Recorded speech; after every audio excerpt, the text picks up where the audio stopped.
মাত্র 50 টাকার প্যাকেজে আমিও সেই কুষ্টিয়ার বিখ্যাত পোড়া রুটি এবং মালাই চায়ের স্বাদ উপভোগ করতে পারলাম। এই পোড়া রুটি আর মালাই চা খাওয়ার জন্য আমাকে মোটেও কষ্ট করে কুষ্টিয়াতে যেতে হয়নি। হাতে 50 টাকা নিয়ে আমি চলে গিয়েছিলাম নওগাঁর মুক্তির মোড়ে। আমি ছাড়া কম বেশি অনেকেই জানে মুক্তির মোড়ে এই ভাইয়ার দোকানে মালাই চা, মটকা চা, রেগুলার চা, প্রায় অনেক ধরনের চা পাওয়া যায়। যেহেতু এটা চায়ের দোকান সেহেতু চায়ের ভ্যারাইটি তো থাকবেই। তবে জীবনে প্রথমবারের মতো পোড়া রুটি আর মালাই চা খেতে গিয়ে আমাদের সাথে কি হলো এবং এক্সপিরিয়েন্স কেমন ছিল সেটি আপনাদের মাঝে শেয়ার করবো। তার আগেই বলে নেই, যারা খাবার রিলেটেড কোনো ভিডিও বা পোস্ট পছন্দ করেন না তারা আমার আইডি থেকে 100 হাত দূরে থাকুন। ফুড কন্টেন্ট গুলো আমার প্রোফাইলে থাকবে, যে কোনো প্রোফাইলে হোক না কেন, তাতে আমার কোনো মাথা ব্যথা নাই। আমি গতকালও দিয়েছি, আজও দিব আর আগামীতেও দিব ইনশাল্লাহ। তো ভাইয়া দোকানে গিয়ে আমরা যখন কথা বললাম যে মালাই রুটি আর পোড়া চা কত করে, তখন ভাইয়া জানালো যে ওনারা প্যাকেজে বিক্রি করে, যেটা দাম মাত্র 50 টাকা। সরি মাই মিস্টেক, মালাই চা আর পোড়া রুটি। তো একজনের জন্য একটা প্যাকেজে অর্ডার দিলাম, যেহেতু আমরা শিওর না, প্রথমবারের মতো ট্রাই করতে যাচ্ছি, যদি ভালো না লাগে তাহলে 100 টাকা ওয়েস্ট হয়ে যাবে। তাই বুদ্ধিমানের মতো কাজ করে একটি অর্ডার দিয়েছি, আর অর্ডার দেওয়ার সাথে সাথে ভাইয়া নিয়মে চা বানাতে শুরু করেছে। অন্যান্য হোটেলে যেভাবে গরুর দুধ দিয়ে চা বানানো হয় ঠিক সেভাবে এখানেও বানানো হয়েছে। চায়ের উপরে মালাই আর তার উপরে প্যাকেটের গুঁড়া দুধ দিয়ে সার্ভ করা হলো। তারপরে পোড়া রুটি বানানোর জন্য ওনাদের সিক্রেট ইনগ্রেডিয়েন্টস দিয়ে, যেমন কনডেন্স মিল্ক, সুগার, আরো গোপন মশলা দিয়ে রুটি পুড়িয়ে দিল। বিশ্বাস করেন ভাই, আমি এখানে জিজ্ঞেস করেছিলাম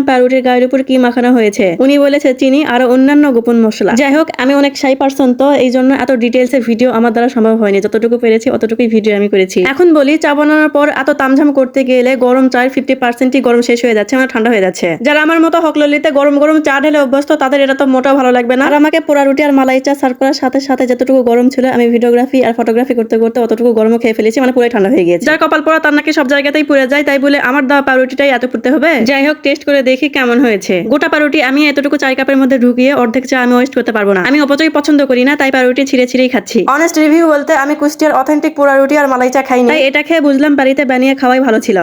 তবে হ্যাঁ, বন্ধু বান্ধবী, আত্মীয় স্বজন, পাড়া প্রতিবেশী, স্বামী স্ত্রী আর প্রেমিক বা প্রেমিকা যদি খাওয়াই তাহলে টাকা নষ্ট হওয়ার কোনো চান্স নেই। তবে আমরা মেয়ে মানুষ, তো আমরা যদি নিজের টাকায় খেতে যাই তাহলে আমাদের এটাই মনে হবে বাড়িতে বানিয়ে ফ্যামিলির সবাইকে সাথে নিয়ে খাওয়াটাই ভালো ছিল। কিন্তু আমি এই খাবারকে মোটেও খারাপ বলছি না। সব দিন তো এক হয় না, আর সবসময় সময় তো একও থাকে না। অনেক সময় কাস্টমারের অনেক তাড়া থাকে, অনেক ভিড় থাকে, অনেক চাপ থাকে, একটু এদিক ওদিক হয়ে যায়, কোনো সমস্যা নেই। আমি কিপটা হয়েছে তো কি হয়েছে, আপনারা আপনাদের ফ্যামিলিকে নিয়ে যে খাবেন, আশা করি ভালো লাগবে। তবে হ্যাঁ, ওনাদের এটাই বলবেন যে চা যেন গরম থাকে, পাউরুটি ঠান্ডা হয়ে গেলেও সমস্যা নেই। তবে চা ঠান্ডা হয়ে গেলে ওটাকে আর চা বলা যায় না, ওটা শরবত হয়ে যায়, আর এমন একটা শরবত যেটা খেতে পরে ভালো লাগে না। তাহলে বলেন, আপনারা কি মুক্তির মোড়ে এই পোড়া রুটি আর মালাই চা খেতে গিয়েছিলেন? আপনাদের এক্সপিরিয়েন্স কেমন ছিল? আপনাদের কেমন লেগেছে খেতে সেটি অবশ্যই কমেন্ট করে জানাবেন। আর এখনো না খেলে কাকে নিয়ে গিয়ে খেতে চান তাকে মেনশন করবেন। আপাতত আমি যাচ্ছি, আল্লাহ হাফেজ, গুড নাইট নওগাঁবাসীরা।